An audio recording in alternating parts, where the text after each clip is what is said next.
Alors cette vidéo, elle est pour vous si vous vous reconnaissez là-dedans. Vous avez déjà fait demi-tour pour vérifier une porte qui bien sûr était fermée. Vous êtes déjà repassé devant une plaque de cuisson juste pour vérifier une dernière fois. Vous avez relu un message encore et encore parce que vous aviez peur d'avoir raté quelque chose, etc., etc. Alors, si ces situations vous parlent, restez bien jusqu'au bout parce que vous allez obtenir des clés concrètes pour travailler sur vos TOC de votre côté. Et puis aussi, vous allez voir un aperçu des résultats que vous pourrez obtenir avec la bonne méthode et le bon accompagnement. Le TOC de vérification ne commence jamais par quelque chose d'extrême. Il commence par une bonne intention. Vouloir être sûr, éviter une erreur, éviter un danger. Le problème, c'est que, à force de vouloir être sûr à 100%, votre cerveau apprend exactement l'inverse. Il apprend à douter de plus en plus. Et plus vous vérifiez, plus le doute revient vite, fort et envahissant. C'est comme si votre cerveau devenait incapable de dire « Ok, c'est bon, on peut passer à autre chose ». Si vous regardez cette vidéo, il y a de grandes chances que vous vous reconnaissiez dans ce que je vais décrire. Et je veux commencer par vous dire quelque chose de fondamental. Vous n'êtes pas fou et vous n'êtes pas faible. Vous avez simplement un cerveau qui a appris à fonctionner d'une façon très particulière et surtout très épuisante. C'est le TOC de vérification que je vois tous les jours dans mon travail et contrairement à ce que beaucoup de gens imaginent, ce n'est pas juste vérifier de temps en temps une serrure. Dans le TOC de vérification, et peu importe qu'il s'agisse de vérification physique ou mentale, on vérifie et on revérifie. Les portes, les plaques de cuisson, les robinets, le frigo, les lumières, mais aussi les mails envoyés, les messages reçus, les rendez-vous, les informations qu'on vous a données, etc. Parfois même, on demande à ses proches de répéter plusieurs fois la même chose, juste pour être sûr de n'avoir rien raté. Ou encore, on va vérifier mentalement un souvenir, de peur d'avoir fait ou dit quelque chose d'inadapté.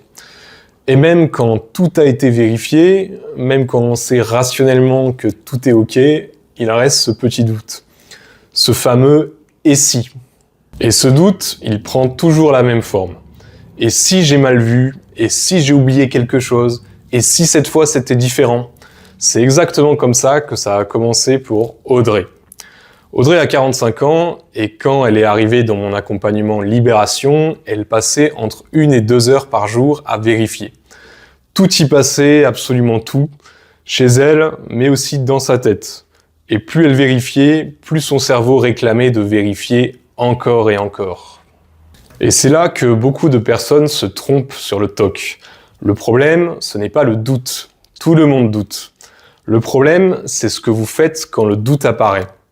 Dans le TOC de vérification, le cerveau se met à fonctionner comme un agent de sécurité hyper stressé. Un agent qui voit des menaces partout, qui ne supporte pas l'idée de se tromper et qui se dit en permanence « on va revérifier, juste au cas où ». Sur le moment, vérifier soulage.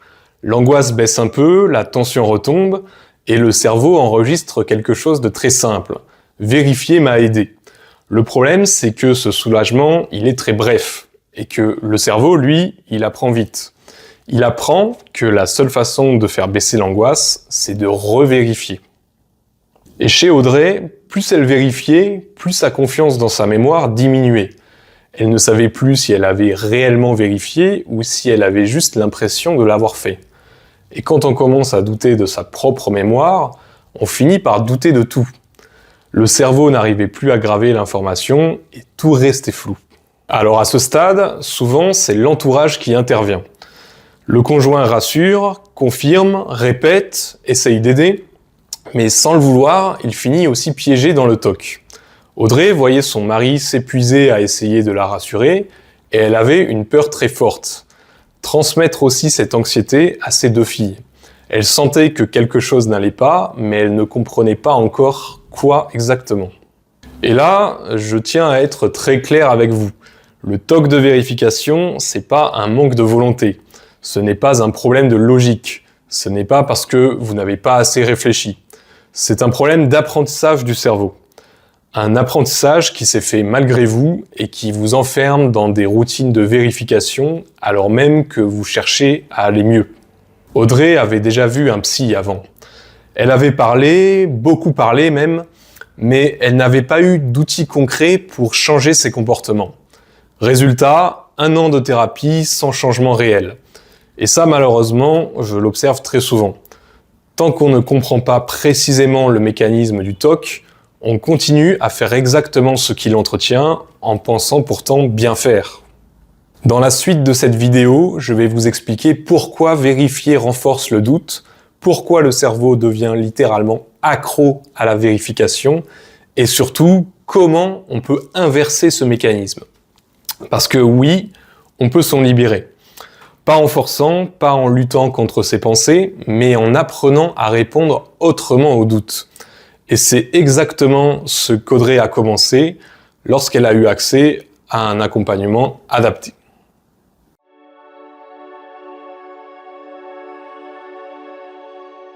Alors maintenant que vous vous reconnaissez peut-être un peu plus dans ce fonctionnement, je vais vous expliquer quelque chose de fondamental. Quelque chose que très peu de personnes comprennent vraiment quand elles souffrent de TOC de vérification. Et donc, le vrai problème, ce n'est pas ce que vous vérifiez. Le vrai problème, c'est plutôt pourquoi vous vérifiez. Et tant qu'on ne comprend pas ça, on continue à tourner en rond, parfois pendant des années, en ayant l'impression de faire tout ce qu'il faut, mais sans résultat durable. Dans le TOC de vérification, la vérification n'est pas là pour être sûre. Elle est là pour faire baisser l'angoisse. Et cette différence change absolument tout. Au départ, il y a un doute.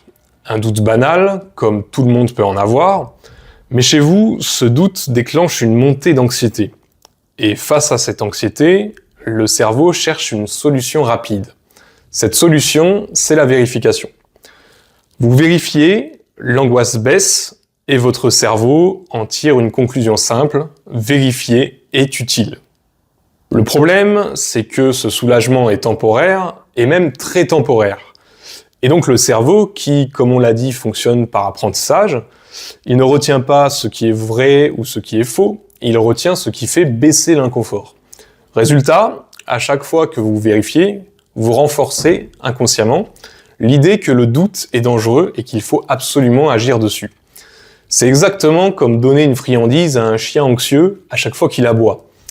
Si vous faites ça, vous ne le rassurez pas, vous lui apprenez en fait à aboyer davantage. C'est ce que j'appelle souvent un cerveau devenu drogué à la vérification. Plus Audrey vérifiait, plus son cerveau réclamait de vérifier. Non pas parce que les risques augmentaient, mais parce que son cerveau avait appris que la vérification était la seule façon de gérer l'angoisse.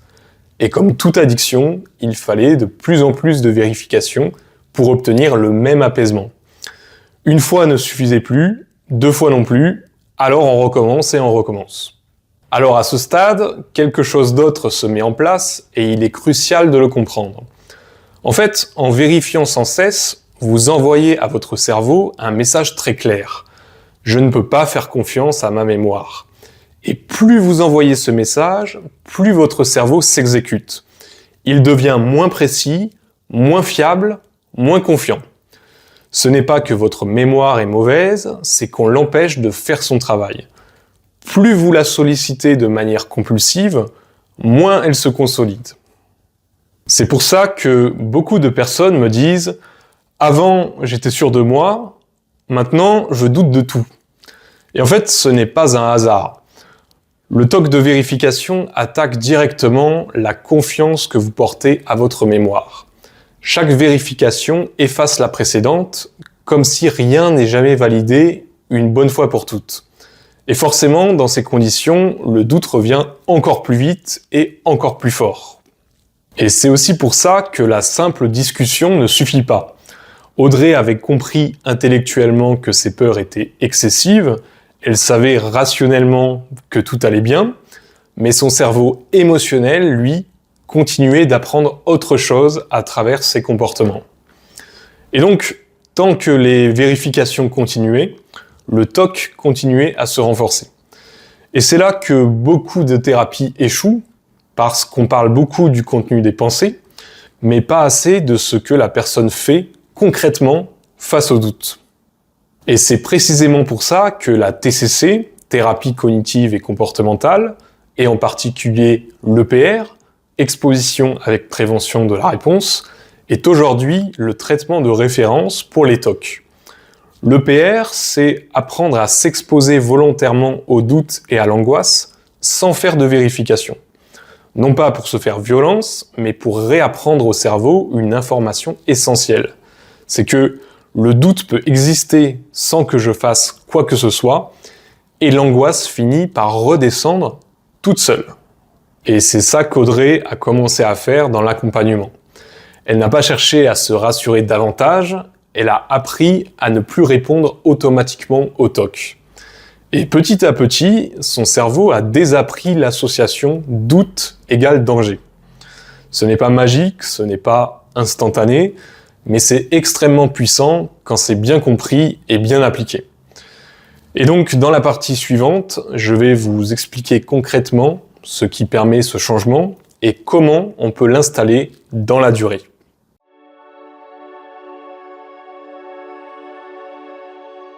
Quand on commence à comprendre le mécanisme du TOC de vérification, une chose devient très claire.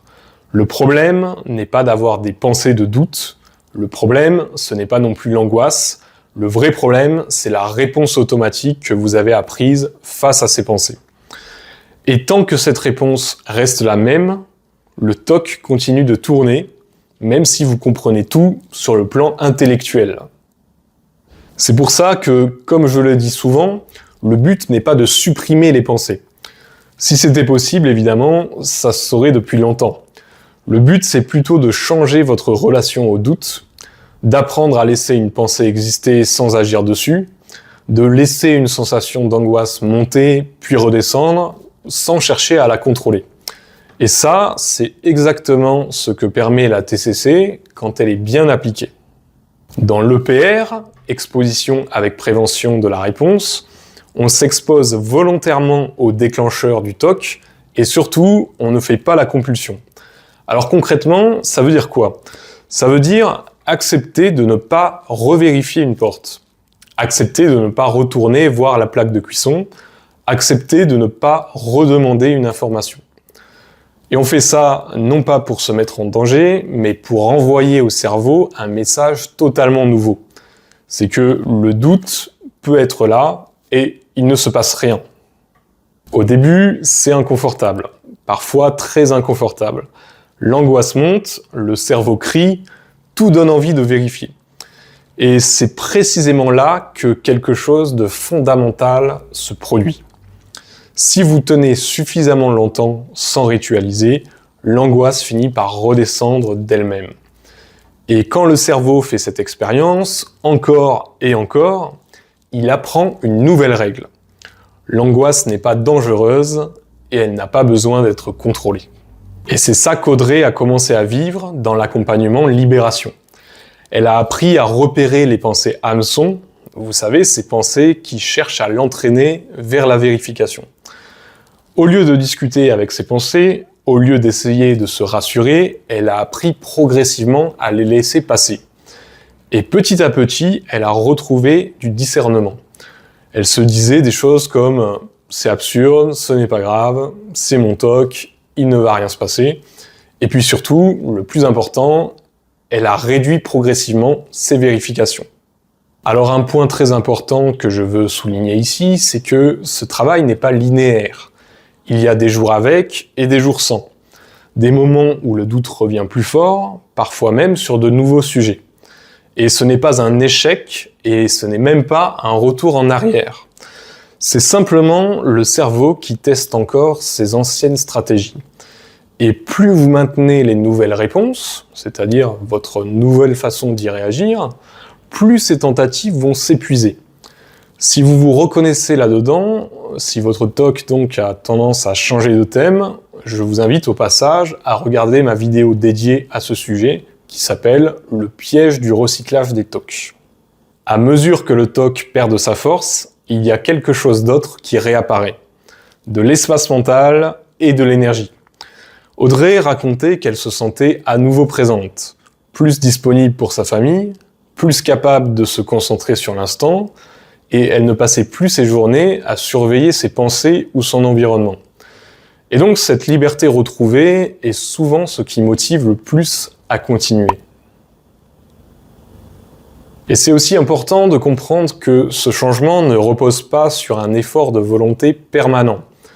Ce n'est pas tenir bon contre le TOC, c'est plutôt entraîner son cerveau exactement comme on entraîne un muscle. Au début, c'est exigeant, puis à force de répétition, ça devient plus automatique. Le cerveau va intégrer progressivement ces nouvelles règles et le doute va perdre de son pouvoir de nuisance au fur et à mesure. Et c'est pour ça que l'accompagnement fait une vraie différence. Dans Libération, Audrey n'était pas seule face à ses peurs. Elle savait quoi faire, comment le faire et pourquoi elle le faisait. En fait, elle avait un cadre, une méthode et aussi un soutien, que ce soit de ma part ou de la part des autres participants.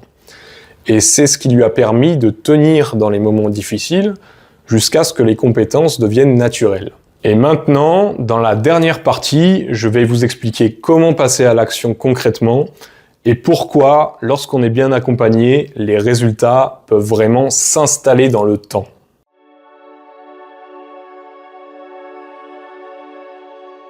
Arrivé à ce stade, il y a une chose essentielle que j'aimerais que vous reteniez.